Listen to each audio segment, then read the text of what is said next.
Hello, I'm Benji, your friendly English tutor, and today we're talking about memorizing English vocabulary. Learning new words can be tough.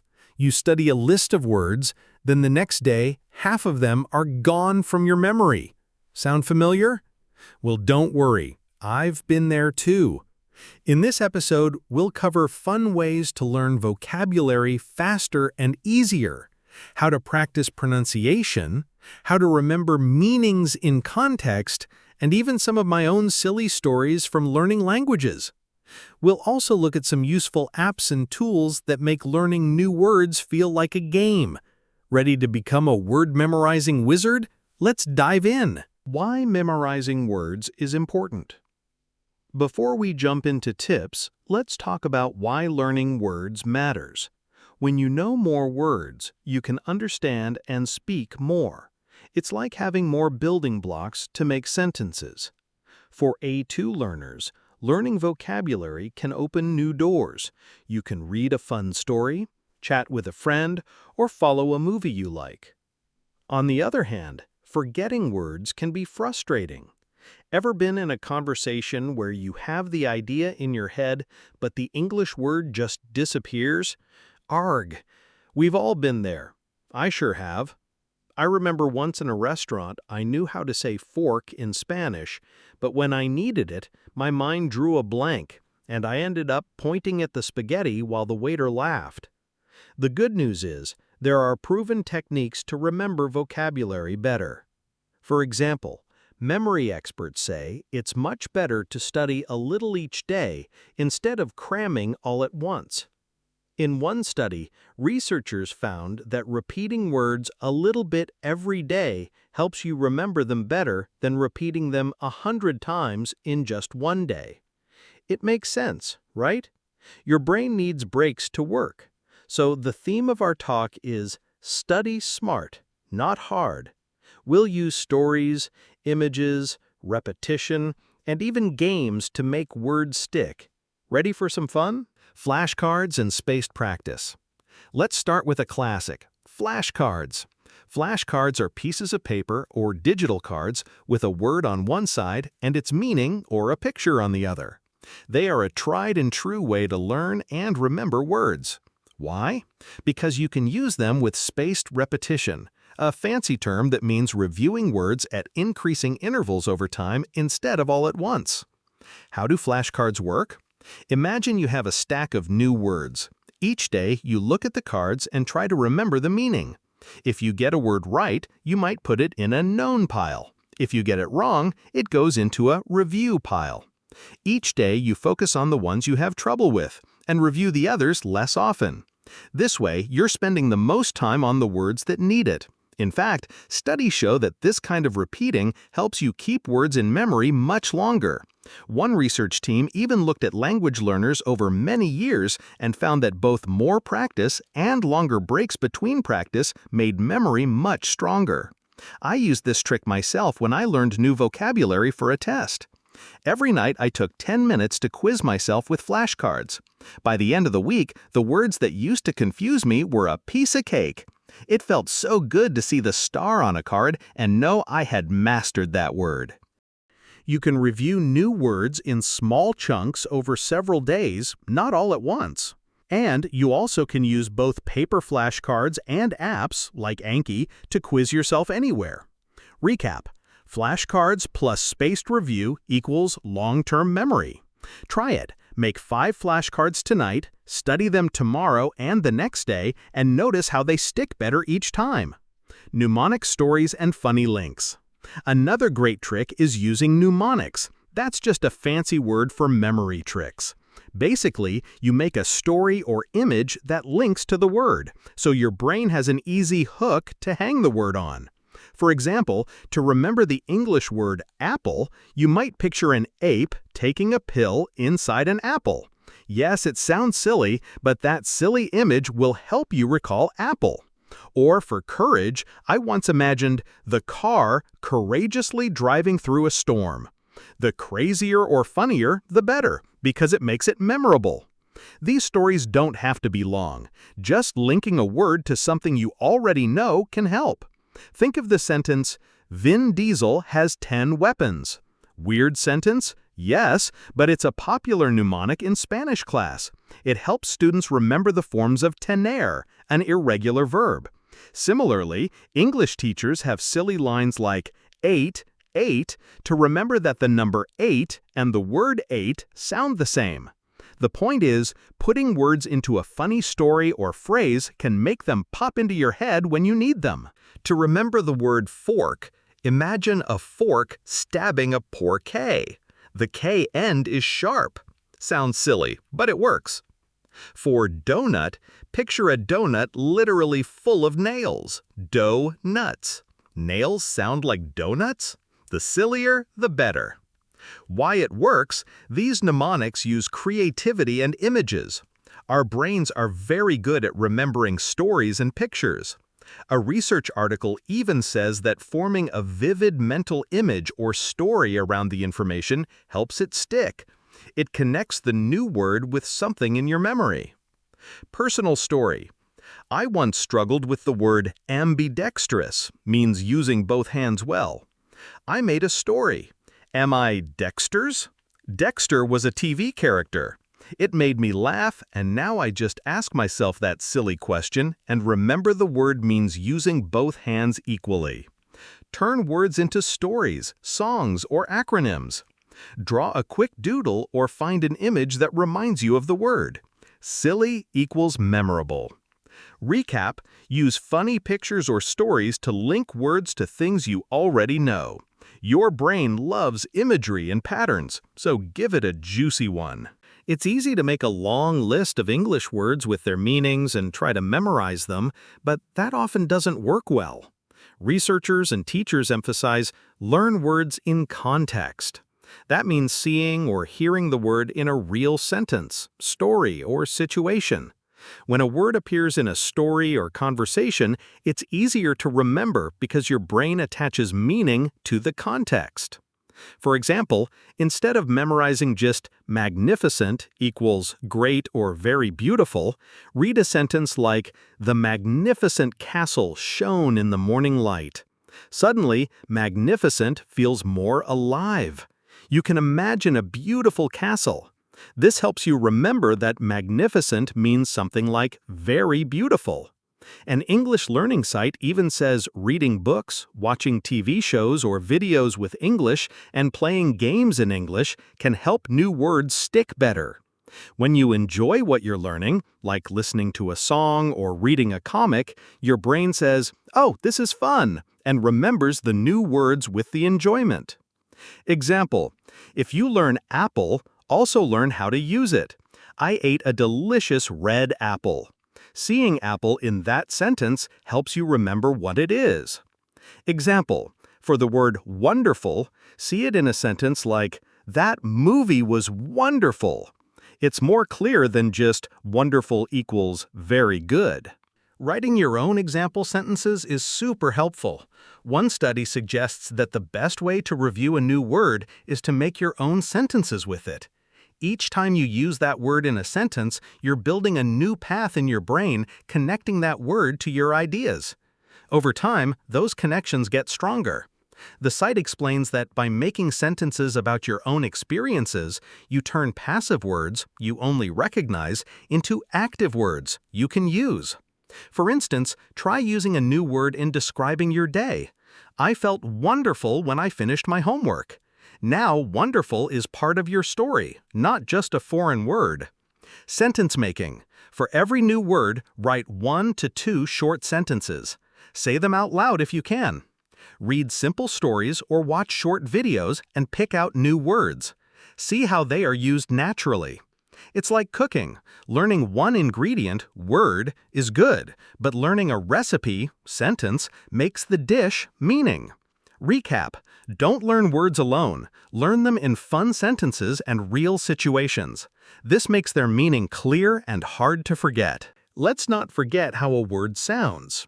Knowing the right pronunciation can also help fix the word in memory. And it's fun to sound a bit silly at first when you practice. Here are some tips. Listen and repeat. Find the word in an online dictionary or translate tool and listen. For example, on Cambridge Dictionary's website or Google Translate, click the sound icon. Then repeat it several times. Try to copy the rhythm and tone of the speaker. Break it down. If a word seems long or tricky, break it into parts. For example, for important, say fast, then pour, then tunt. Put it all together, important. Record yourself. Use your phone to record yourself saying the word, then compare with the real pronunciation. It's okay if it's not perfect, the point is practice. Apps and tools. Some apps help with pronunciation. For instance, the Reggie app even shows you a phonetic spelling, a guide to sounds, and plays the sound of the word. The Cambridge Dictionary app also reads words out loud. These are really helpful. Hearing and seeing the sound symbol can guide you. One personal tip. I once learned the word schedule, an English lesson plan. In British English, it's schedule, and in American English, schedule.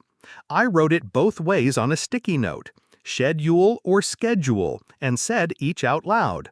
It felt funny, but I remembered better because I heard the difference and decided which way I liked. Some people draw their mouth shapes to remember, or pretend to speak like a native speaker, just for laughs. You might even try exaggerating the sounds, making your mouth wide or small. It often makes the correct sound come out clearer. No need for over-the-top drama or weird inflections. Sometimes you can remember more by grouping words that are related. This is called chunking. For example, if you learned the names of some fruits, you might group them together. Apple, banana, orange. Then you remember the group of fruits. Or learn all colors in one session: red, blue, green. This technique is helpful because your brain can recall a whole group once one word is remembered. A handy way to do this is with mind maps or lists in your notebook. Draw a picture with branches, write food in the middle, and branch out to pizza, rice, fish, etc. There's no need for fancy tech. Even a simple drawing on paper can help. The Sonako blog suggests that putting words on a theme or context, like a short sentence or topic, is more effective than just a disconnected list. So when you learn new words, ask yourself, what goes with this word, and connect them. Example, if you learn banana, think banana, fruit, yellow, monkey likes it, smoothie. That web of ideas helps you recall banana. For verbs of movement, walk, run, jump, imagine a story of someone at a park doing each action in order. This is similar to making sentences, but the focus is on building networks between words. It's also fun to use colors or doodles. Color all fruit names in one color, all verbs in another. Even grouping by prefix or suffix works, e.g., words that end in ing, playing, talking, eating, learn together. Key tip: group words by theme, food, travel, emotions, or by parts, words that end in tion, etc. Draw a simple chart or picture linking them. Key tip: create small stories that link several words. I took an apple, orange, and banana to the park. That sentence ties them together. Recap: chunk words into related groups or pictures. It's easier to remember a cluster of connected words. Spaced review. Again! You've heard about it, now let's reinforce it. Spaced repetition is so powerful that it's worth summarizing again. The idea is, review each new word just before you forget it. Early on, review it a lot. Today, tomorrow, in 3 days. Then space it out. In a week, then 2 weeks. Each time you almost start to forget, you review, and that resets the memory clock. This method dramatically improves recall. A summary of research says 96% of studies found spaced repetition improves learning significantly. How to do this? You can use a digital tool like Anki or Quizlet. They handle the spacing schedule for you, or you can do it old school. For example, in a notebook, you could write each new word and then on the next page draw check marks by it each day you review it. Or make piles of flashcards labeled Day 1, Day 3, Day 7, Day 14, and move cards through the piles as you remember them. Example plan. If you learn 10 new words today, review them tomorrow and next week, but not necessarily a full review session.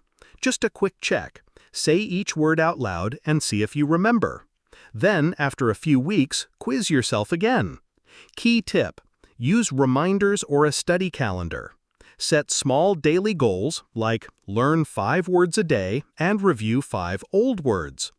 Recap: break your study into short sessions every day or few days rather than one marathon session. This little and often approach beats cramming. Everyday practice and immersion.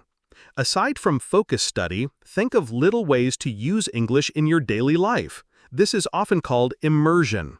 For example, try to read or listen to simple English every day. It could be a children's story, a news snippet, a song, or even a chat on social media. When you read an article and see a new word, highlight it and look it up later. Or listen to an English song and try to catch new words. Google lyrics if needed. Watching funny short videos in English or playing a game with English on are low-key immersion. According to experts, the more you surround yourself with the language, the more those words become a natural part of you. Think of it like planting seeds. Each time you hear a word in a movie or see it in a game, a little seed of memory grows. Over time, those seeds sprout into the ability to recognize and use the word when you need it. No need for labeling things around the house. Put a sticky note that says refrigerator on your fridge, mirror on the bathroom mirror. Silly? Maybe a bit, but it works. I did this in my first apartment and quickly learned wardrobe, bookshelf, and kitchen sink without much effort. They were right in front of me every day. Key tip: try to think in English for a few minutes a day. Describe your actions. I am drinking water. Or plan your day in English thoughts. Key tip: change your phone or apps to English. Every time you check the weather or type a message, you'll see English words.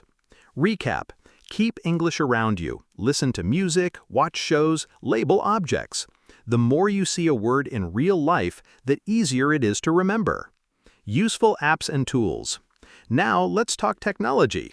There are many apps designed to help you learn and remember vocabulary. I'll highlight a few popular ones and explain how they work in simple terms. Anki. This is a flashcard app you can use on your computer or phone. You make cards with a word on one side and the meaning on the other. Anki uses spaced repetition. It automatically shows you cards just before you're likely to forget them. It is very powerful and customizable. The downside is it can be a bit tricky to learn at first. But once you get it, you control everything: fonts, images, sounds.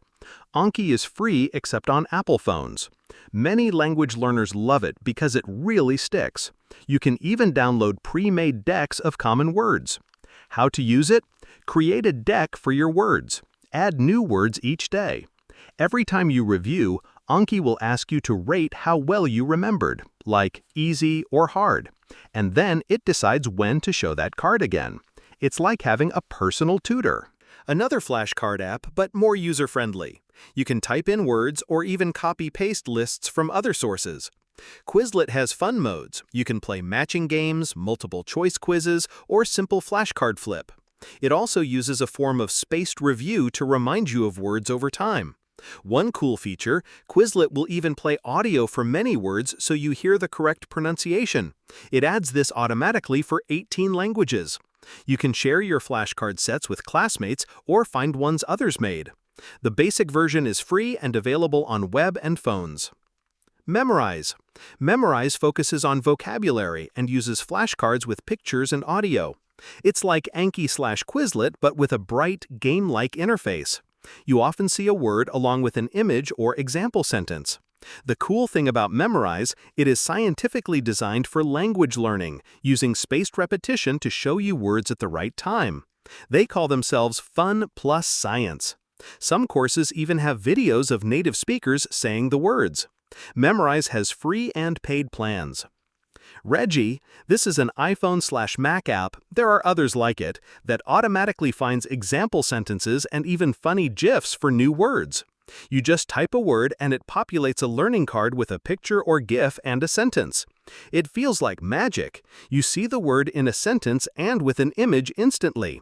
This is great because it puts the word in context and with a visual cue, which helps memory. It also has audio and phonetic spelling to nail pronunciation. It's a one-time purchase, but the idea is the same. The more senses you engage, sight, sound, meaning, the faster the word sticks. Duolingo. Many learners know Duolingo. It's not focused just on vocab, but it's a game-like app where you do short exercises, translate sentences, match words, listen and pick answers. It's great for daily habit and covers words plus grammar. It does use repetition of words over days, though it's not pure flashcards. It's fun and motivating, so if you enjoy it, it's a fine tool for learning words too, especially common ones. Web tools and dictionaries. Don't forget basic tools. Online dictionaries like Cambridge or Merriam-Webster are free and have sound clips. Google Translate, as an app, lets you speak the word and shows translations. The site Word Reference is amazing for examples and usage notes. And websites like Quizlet have tons of user-shared word lists.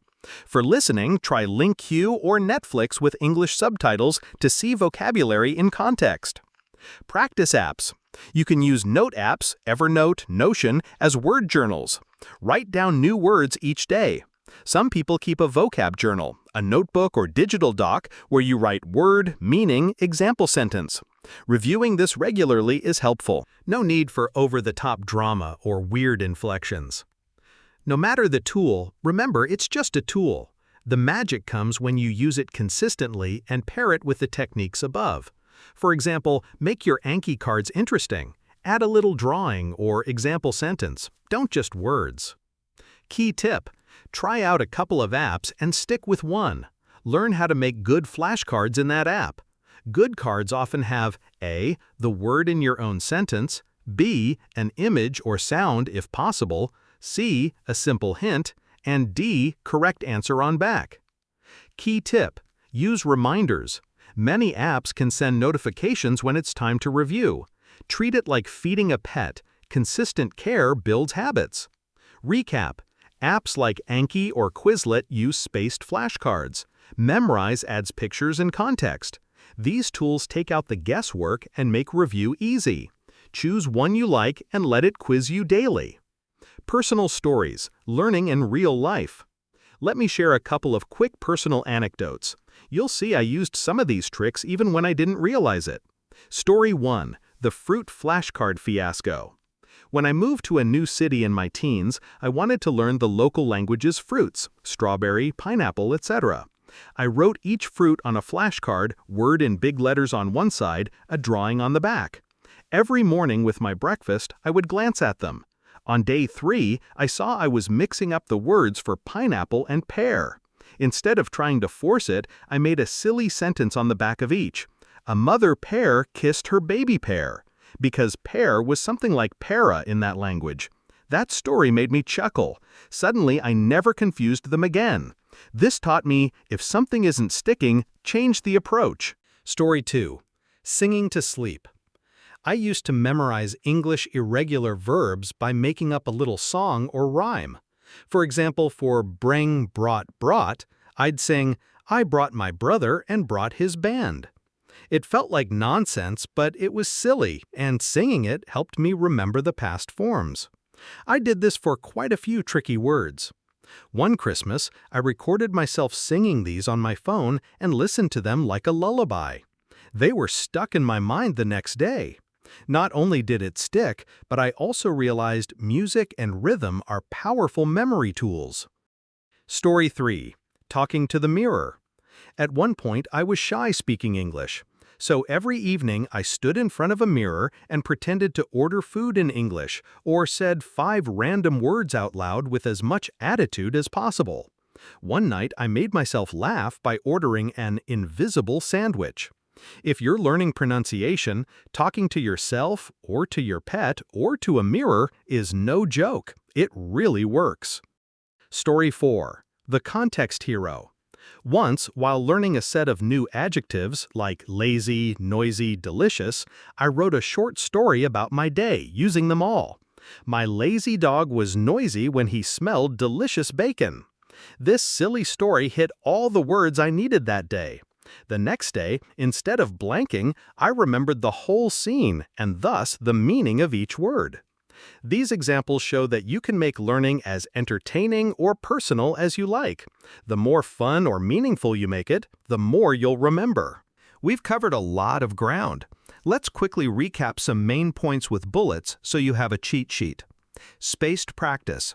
Study a bit each day and review words after a few days, not just once. This reduces forgetting. Flashcards. Write words on cards and quiz yourself. You can use paper or apps like Anki/Quizlet. Use sentences. Always put a new word in a sentence or short story. This connects meaning and helps recall. Learn in context. Read or listen to English, books, shows, songs, and notice new words in use. Fun context sticks in memory. Mnemonics and images. Make up a funny story, acronym, or picture for each word. Visual, creative links are very memorable. Speak out loud. Hear and say each word. Use pronunciation tools, apps, or online dictionaries to get the sound right. Repeating aloud adds muscle memory. Tools, apps. Try Anki, highly customizable, or Quizlet, easy and fun for flashcards. Memrise adds pictures and audio for context. Reggie can auto-find examples and pictures. Daily use. Talk to yourself in English, label things, or think of words during your routine. Immersion, even small, helps words stick. Remember, everyone is a bit different. Some methods might click for you, others not as much. Don't be afraid to mix and match. Maybe you like Duolingo's daily streak, or maybe you prefer writing flashcards by hand in a notebook. Both can work. The key is consistency and fun. A light, daily habit of learning 5-10 new words with these methods will give you a lot more vocabulary by the end of a month than a one-time marathon study session. And don't stress if you forget sometimes. Even native speakers sometimes pause to find a word. Keep a playful attitude, like Benji's mantra, today's word, tomorrow it's already forgotten. Laugh at mistakes and learn from them. Before you know it, you'll surprise yourself using words you learned weeks ago without even thinking. Finally, I encourage you to subscribe and come back for more episodes. We'll talk about grammar tricks, listening practice, and maybe even quiz you on the words you learn. Thank you for listening and happy learning. See you next time and happy word collecting!